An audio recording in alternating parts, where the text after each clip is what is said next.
Stop motion takes a long time to make, but today I'm going to be forcing myself to make 3 stop motions in only 10 minutes, 30 minutes, and 1 hour.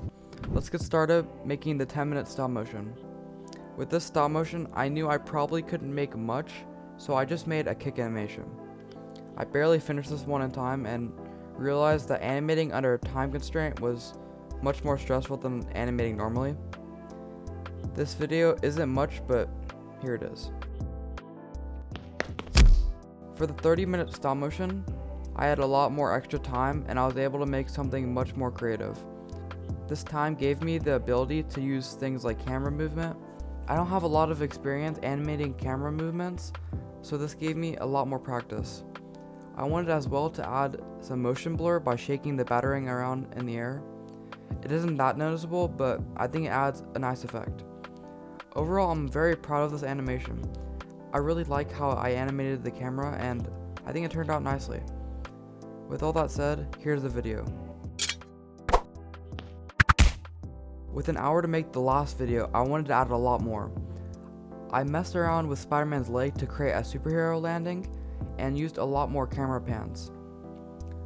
I was inspired by the Batman Arkham games for having Batman dive into Spider-Man and throw him.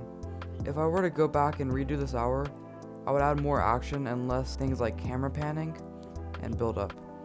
Building up a fight has its place in longer animations, but I should have spent more time in animating actual fighting for this challenge. Anyways, here's the final animation.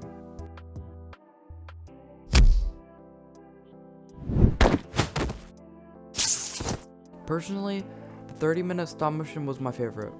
Comment down which one you think is the best because I'm genuinely curious. I was inspired by Netbricks to do this video and he made it look way easier than it actually was.